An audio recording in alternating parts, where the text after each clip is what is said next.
dahilan sa paglisan ng ating kapatid na Yumao. At ang kanyang pagkakasakit at paghihirap ay inyong po nga nasaksihan at tila nawala ng pananampalataya at pag-asa at dahilan para sa buhay.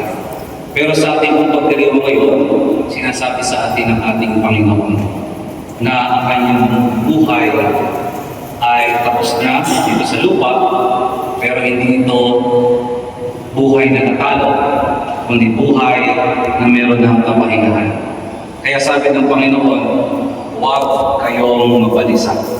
Ito po'y paalala ng Panginoon sa gitna ng lungkot, sa gitna ng pagdadalamhati, sa gitna ng pamumulila. Manalig daw tayo sa Diyos at manalig sa Kanya. Hindi po niya tinatanggal ang sakit ng pagkawala ng mahal sa buhay. Pagkos ay kanya po itong pinapalitan ng pag-asa. Dahil ang taong pumanaw ay hindi po nawawala sa puso ng kanyang mga minamahal at ng nagmamahal sa kanya. Siya po'y nauna sa tahanan na inihanda ng Diyos. Ang sakit ng kanyang katawan ay napalitan na kapahingahan. Ang luha ng kanyang mga mata habang siya ay nahihirapan, ngayon ay pumunta ng pagkalakan dahil kaharap niya ang Panginoon. Ano po ang kasiguraduhan na siya ay namamahingahan? Sabi ng ating Panginoon sa Kristo, sa bahay ng aking Ama ay maraming silid. Ito po isang pangako at kasiguraduhan na hindi talaga nawawala. Hindi lilisan papunta kung saan ang ating mahal sa buhay kapag namatay. Kundi siya'y uuwi sa kanyang talagang tirahan. Sa tahanan ng Ama. Wala po doon pagkakasakit, walang mga chemotherapy o dialysis o anumang procedures sa ospital. Walang paghihirap, kundi kapahingahan sa piling ng Diyos.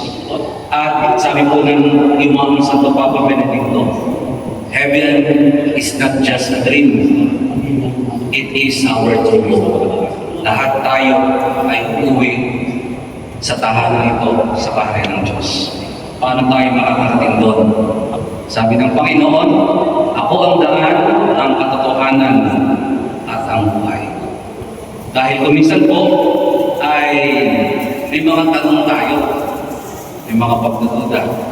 Bakit siya napakabait, napakapagmahal? Bakit hindi pa ako? O bakit hindi pa sila? Hindi po yung tanong ni Tomas, Panginoon, paano kami makarating sa pupuntahan mo? Sabi po ng Panginoon, ako ang daan, kasiguraduhan at tiyak na patnubay na sa lahat ng pinagdaanan pagkakasakit ng ating Yumao ay nanatili siya sa landas ng Panginoon Kristo. Nakatanggap ng mga sakramento na magbibigay sa kanya ng dahilan na kapahingahan kasama ang Diyos. Kaya mga kapatid, sa ating buong paghahatid sa huling kantungan, kay Ledley, ay inaanyayahan din po tayo na magnilay. Dahil ang kamatayan po ay hindi lang sa matatanda. Ang kamatayan ay hindi lang sa may sakit. Ito po yung para sa bawat isa sa atin. Lahat tayo ay dadaan sa proseso nito.